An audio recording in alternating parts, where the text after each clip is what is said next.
I know that you weren't greatly impressed by Kevin Rudd's response to the bushfires. Can you explain that, please? With him saying that... I'm an alien. I have, I have no rights walking into a society or a community saying anything. So I have to be careful how I say these things. But I was a little shocked. In Asia, Kevin Rudd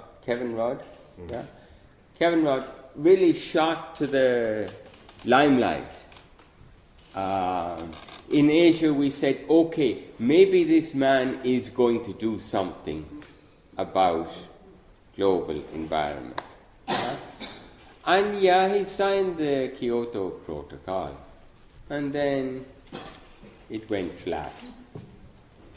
So we said, okay, here's another man who had a potential to be a regional, maybe a global figure of integrity, but lost the ball. Coming back to the home team when I was here in January, I remember whatever day it was, maybe 6, 7, 8, 9, he says, we will rebuild brick by brick. And all I could remember was that photograph of burnt out houses and the stove and the chimney of brick. And I said, that's about all you're good for building. Yeah, I know it was a bit of a Churchillian cry on the beaches of Dunkirk, I felt. We will build. And I know you need to strengthen people and support and uplift them. But we have to know our metes and bounds. We have to know our limits. And we have to understand a contract, as it were, with nature. These things we must not do. We must not claim everything as ours. We must do much more sensitive environmental zoning as to where people can live. And that they have the protection and the security they need and the knowledge. All we did, I felt, was by 9th and 11th, the blame factor was swinging around everywhere. And then we have a commission to keep everybody happy. But who are they actually going to listen to?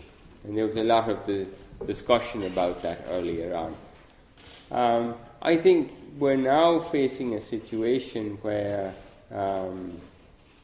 there's the possibility of a return of fires, and people are certainly aware and anxious about that. And there'll be many questions of what have we done in the last year. But I think we have to come about with much more radical changes in our life as a community and as a society. We just can't turn these questions off for 8-9 months of the year until it comes around to fire time again and simply evacuate. This is not about evacuating in time. It's a much deeper relationship that we have to establish with the land. In one sense, okay, people in this room have been here to the greater extent for a blip of 200 years. But for us outside, we look at Australia as the laboratory of climate change. We have a desert. Australia has not, in its planning, adapted to the fact that Australia is a desert. Its expansion of agriculture in areas is ridiculous.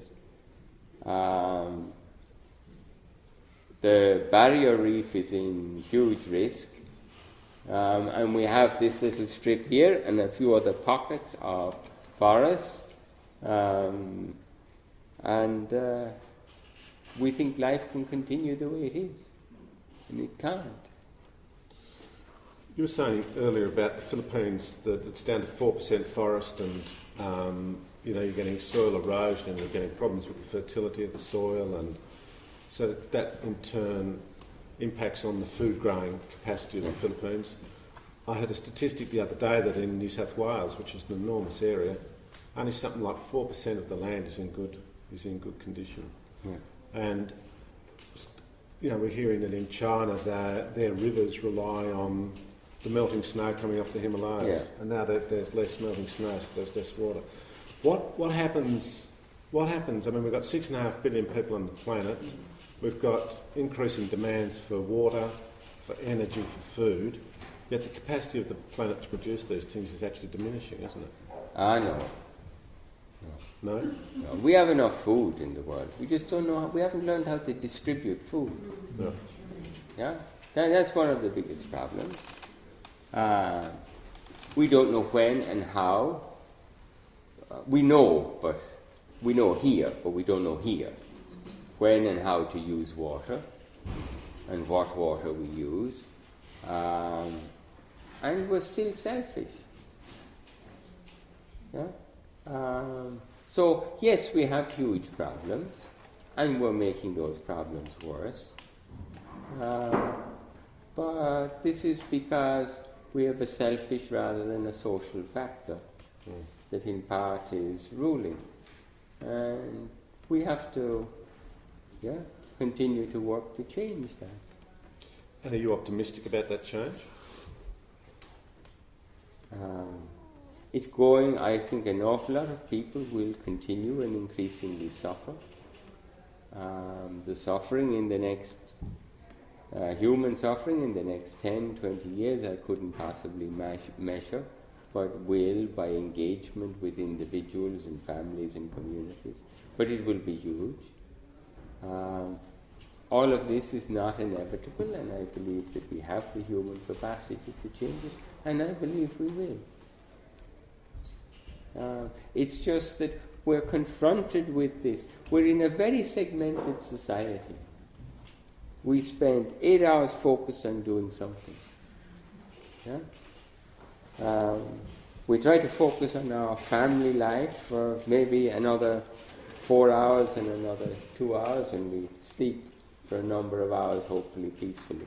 But we are so segmented from the rest of people around us, and there is just so much gratification, material gratification, that it's overtaken the human spirit gratification of being together. And that so many of these other things don't matter. Yeah? What matters is who we are as persons. And we'll keep coming back to that, and there are these awakening moments. But it has to bring about shifts also in governance. It has to bring about not just caps, but changes in lifestyle. And I think these things will happen. We look at the financial crisis. Yeah, when the money wasn't there for many people in different parts of the world, at the dynamic, people worked through it and are still working through it. Yeah, and it's these massive fluxes that are so destructive. If only you knew, you could have planned better. Well, it's the same with the environment. We do know, but we don't really internalize it. And the longer we leave it, the more the suffering will go on. So we have to seriously make those. In all our lives, we're doing great, whatever we're doing. We also have to do lateral responses. Yeah? Everybody literally has to care much more. Whether we're talking about children growing up in a society that marginalizes them, whether we're talking about anything from nutritional problems and food distribution about the world, we need much more awareness, much more communication. But it's communication from the human spirit that's needed, not technical problems. Climate change will not be solved by a technical response. It will only be changed by a human response that brings with it also that technical knowledge. But it is primarily a human concern.